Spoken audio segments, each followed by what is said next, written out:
Hello hi ಎಲ್ಲರಿಗೂ ನಮಸ್ತೆ. Welcome to my channel ಗೃಹಲಕ್ಷ್ಮಿಗೆ. ಆಫ್ಟರ್ ಲಾಂಗ್ ಟೈಮ್ ಮತ್ತೆ ಕ್ಯಾಮ್ರಾ ಮುಂದೆ ಬಂದಿದ್ದೀನಿ ಸ್ನೇಹಿತರೆ. ಸೊ ಕೆಲವೊಂದು ಬ್ಯುಸಿ ಶೆಡ್ಯೂಲಿಂದ ತುಂಬ ಕೆಲಸಗಳಿರೋದ್ರಿಂದ ವೀಡಿಯೋಗಳು ಶೂಟ್ ಮಾಡೋಕ್ಕಾಗ್ತಾಯಿಲ್ಲ, ಎಡಿಟಿಂಗ್ ಮಾಡೋಕ್ಕಾಗ್ತಾಯಿಲ್ಲ. ಮೇಯ್ನು ಶೂಟಿಂಗ್ ಅಂತಂದ್ಬಿಟ್ಟು ಮೈಂಡ್ಗೆ ಬರ್ತಾಯಿಲ್ಲ. ಆದ್ದರಿಂದನೇ ವೀಡಿಯೋಗಳು ಲೇಟ್ ಆಗಿದೆ. ಆಲ್ಮೋಸ್ಟ್ 1 ತಿಂಗಳ ಮೇಲೆ ಆಗಿದೆ ನಾನು ವೀಡಿಯೋಸ್ ಎಲ್ಲ ಅಪ್ಲೋಡ್ ಮಾಡಿ. ಸೊ ಇವತ್ತು ಬೆಳಗ್ಗೆ ಟೈಮು ಬಿಸಿಯಾಗಿ ಪಲಾವ್ ಮಾಡ್ತಾಯಿದ್ದೆ, ಮಕ್ಕಳ ಟಿಫನ್ನು. ಅದನ್ನು ಇವತ್ತು ನಿಮ್ಮ ಜೊತೆ ಶೇರ್ ಮಾಡ್ಕೊಳ್ಳೋಣ ಅಂತಂದು ಬಂದಿದ್ದೀನಿ. ನೋಡಿ ಏನೇನೆಲ್ಲ ಬೇಕು ಅಂತ ತೋರಿಸ್ತಾ ಇದ್ದೀನಿ. ವೆಜಿಟೇಬಲ್ಸ್ ಪಲಾವ್ಗೆ ಏನೇನೆಲ್ಲ ಬೇಕು ಅಂತಂದ್ಬಿಟ್ಟು ಎಲ್ಲ ಕಟ್ ಮಾಡಿ ಇಟ್ಕೊಂಡಿದ್ದೀನಿ. ವೆಜಿಟೇಬಲ್ಸು ಬಂದುಬಿಟ್ಟು ಕ್ಯಾರೆಟು, ಬೀನ್ಸು, ಹಸಿ ಬಟಾಣಿ, ಈರುಳ್ಳಿ, ಟೊಮೊಟೊ, ಆಲೂಗಡ್ಡೆ.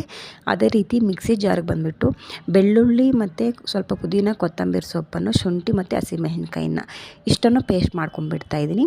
ನಿಮ್ಮ ಹತ್ರ ಏನಾದರೂ ಶುಂಠಿ ಬೆಳ್ಳುಳ್ಳಿ ಪೇಸ್ಟ್ ರೆಡಿ ಇದ್ದರೆ ನೀವು ಅದನ್ನೇ ಯೂಸ್ ಮಾಡ್ಕೋಬೋದು. ಸೊ ಈ ರೀತಿ ಒಮ್ಮೆ ಟ್ರೈ ಮಾಡಿ, ಫ್ರೆಶ್ ಆಗಿ ತುಂಬ ಚೆನ್ನಾಗಿರುತ್ತೆ.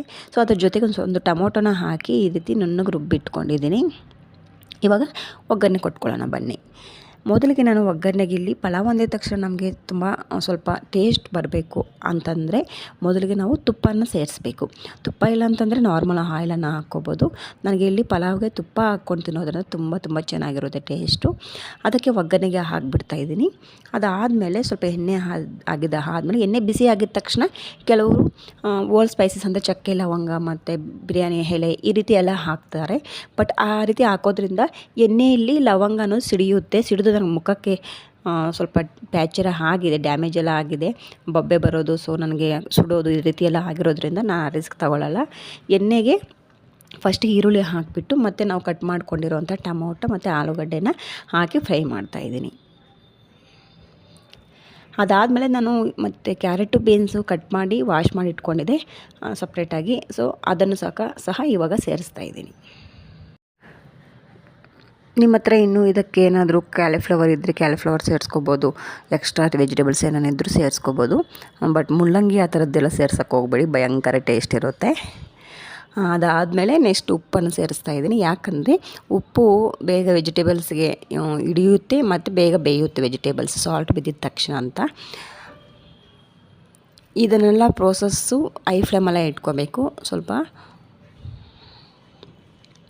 ಇವಾಗ ಒಮ್ಮೆ ಚೆನ್ನಾಗಿ ಮಿಕ್ಸ್ ಮಾಡಿದ ಆದಮೇಲೆ ಟೊಮೊಟೊ ಮೆಲ್ಟ್ ಆಗಿದೆ ಅಂತ ಗೊತ್ತಾದಮೇಲೆ ನಮಗೆ ನಾವು ಆಲ್ರೆಡಿ ಮಸಾಲೆಯನ್ನು ರುಬ್ಬಿಟ್ಕೊಂಡಿದ್ದೀನಿ. ಇನ್ನು ಕೆಲವರು ಇದಕ್ಕೆ ಏನು ಮಾಡ್ತಾರೆ ಅಂತಂದರೆ ಶುಂಠಿ, ಬೆಳ್ಳುಳ್ಳಿ ಮತ್ತು ಹಸಿಮೆಣಸಿನ್ಕಾಯಿ, ಕೊತ್ತಂಬರಿ, ಪುದೀನದ ಜೊತೆಗೆ ನಾನು ಇವಾಗ ಏನು ಮಸಾಲೆ ರೆಡಿ ಮಾಡ್ಕೊಂಡಿದ್ದೀನಿ ಅದರ ಜೊತೆಗೆ ಕೊಬ್ಬರಿನೂ ಸಹ ಆ್ಯಡ್ ಮಾಡ್ತಾರೆ. ತುಂಬ ಚೆನ್ನಾಗಿರುತ್ತೆ ಅದೂ. ಆ ಥರನೂ ಮಾಡ್ಕೋಬೋದು. ಕೊಬ್ಬರಿ ರುಚಿ ನಿಮ್ಗೆ ಇಷ್ಟ ಆಗಿದ್ದರೆ ನೀವು ಕೊಬ್ಬರಿನೂ ಸಹ ಹಸಿ ಕೊಬ್ಬರಿನ ಸೇರಿಸ್ಕೋಬೋದು. ಇವಾಗ ಇದನ್ನೆಲ್ಲ ಹಾಕಿದ ಆದಮೇಲೆ ಹಸಿ ಸ್ಮೆಲ್ ಹೋಗೋವರೆಗೂ ಚೆನ್ನಾಗಿ ಎಣ್ಣೆಯಲ್ಲೇ ಕೈ ಆಡಿಸ್ಬೇಕು. ವೆಜಿಟೇಬಲ್ಸ್ಗೂ ನಾವು ಹಾಕಿರೋಂಥ ಮಸಾಲೆ ಹಿಡಿಸುತ್ತೆ ಮತ್ತು ಒಂಥರ ಒಳ್ಳೆ ಫ್ರೇಗ್ರೆನ್ಸ್ ಬರುತ್ತೆ ನಮಗೆ. ಈ ಹಸಿಮೆಣಸಿನ್ಕಾಯಿ, ಪುದೀನ ಎಲ್ಲ ಫ್ಲೇವರು ನಮಗೆ ಫ್ರೈ ಆಗ್ತಾಯಿದ್ರೆ ಮನೆಯೆಲ್ಲ ಘಮ ಅಂತ ಇರುತ್ತೆ. ತುಂಬ ಚೆನ್ನಾಗಿರುತ್ತೆ. ಈ ಒಂದು ಸ್ಮೆಲ್ ಮಾತ್ರ ತುಂಬ ಇಷ್ಟ. ಸೊ ಹಸಿ ಸ್ಮೆಲ್ಲೆಲ್ಲ ಹೋಗಿದ ಆದಮೇಲೆ ನಾನು ಆಲ್ರೆಡಿ ರೈಸ್ನ ವಾಶ್ ಮಾಡಿ ಇಟ್ಕೊಂಡಿದ್ದೀನಿ ಸ್ನೇಹಿತರೆ. ಸೊ ಅದನ್ನು ಹಾಕೋದೊಂದೇ. ನೆಕ್ಸ್ಟ್ ಇವಾಗ ಏನು ಸೇರಿಸಿದ್ದಂತಂದರೆ ಸ್ವಲ್ಪ ಅರಿಶಿನ ಮತ್ತು ಗರಂ ಮಸಾಲೆ ಸ್ವಲ್ಪ ಮತ್ತು ಬಿರಿಯಾನಿ ಪೌಡರ್ ಬರುತ್ತಾರೆ ನೋಡಿ ರೆಡಿಮೇಡು. ಸೊ ಅದನ್ನು ಸೇರಿಸ್ತಾಯಿದ್ದೀನಿ. ಅದಾದಮೇಲೆ ಹೋಮ್ ಮೇಡ್ ಧನಿಯಾ ಪೌಡರ್ ಇಷ್ಟನ್ನು ಸೇರಿಸ್ಬಿಟ್ಟು ಚೆನ್ನಾಗಿ ಮಿಕ್ಸ್ ಮಾಡಿ ಅದನ್ನು ಸ್ವಲ್ಪ ಒಂದು 30 ಸೆಕೆಂಡಷ್ಟು ಕೈ ಆಡಿಸಿದ ಆದಮೇಲೆ ಆವಾಗಲೇ ಹೇಳಿದ್ನೆಲ್ಲ ನಾನು ರೈಸನ್ನ ವಾಶ್ ಮಾಡಿ ಇಟ್ಕೊಂಡಿದ್ದೀನಂತ ಅದನ್ನು ಸಹ ಹಾಕಿಬಿಟ್ಟು ನಾನಿಲ್ಲಿ 2 ಗ್ಲಾಸ್ ರೈಸ್ ತೊಗೊಂಡಿದ್ದೀನಿ. 2 ಗ್ಲಾಸ್ ರೈಸ್ಗೆ 4 ಗ್ಲಾಸಷ್ಟು ನೀರನ್ನು ಹಾಕ್ಕೊಡ್ಬೇಕು. ನೀವಿಲ್ಲಿ ಹೊಸದಾಗಿ ಏನಾದರೂ ಕುಕ್ ಮಾಡ್ತಾ ಇರೋರು, ನೀವು ಮೆಜರ್ಮೆಂಟ್ ಗೊತ್ತಾಗಲ್ಲ ಅನ್ನೋರು ನೀವು 2 ಕಪ್ ರೈಸ್ಗೆ 4 ಗ್ಲಾಸ್ ನೀರನ್ನು ಹಾಕ್ಕೋಬೋದು. ಇಲ್ಲಿ ನಾನು ಒಂದು ಅಂದಾಜು ಮೇಲೆ ಹಾಕ್ತಾಯಿದ್ದೀನಿ. 4 ಗ್ಲಾಸ್ ನೀರಂತಲ್ಲ, ನನಗೆ ರೂಢಿ ಆಗಿಬಿಟ್ಟಿದೆ. ಸೊ ಹಾಗಾಗಿ ಈ ರೈಸ್ಗೆ ಇಷ್ಟು ನೀರು ಸರೋಗುತ್ತೆ ಅಂತಂದ್ಬಿಟ್ಟು ಹಾಕ್ತಾಯಿದ್ದೀನಿ.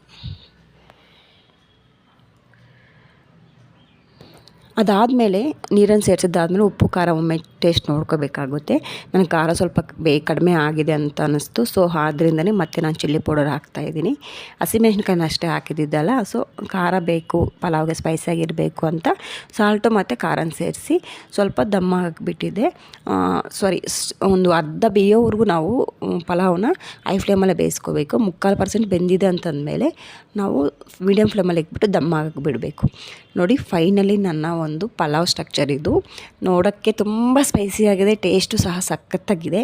ಸೊ ಈ ಚಳಿಗೆ ಮೊಸರು ಬಜ್ಜಿ ಜೊತೆ ತಿನ್ನೋಕೆ ಇಷ್ಟ ಆಗಲ್ಲ. ಸೊ ಆದ್ದರಿಂದನೇ ಹಾಗೆ ಮಕ್ಕಳಿಂದ ಸರ್ವ್ ಮಾಡಿಕೊಟ್ಟೆ. ಸೊ ಸ್ನೇಹಿತರೆ, ಇದು ಇವತ್ತಿನ ನಮ್ಮ recipe. Thank you for watching.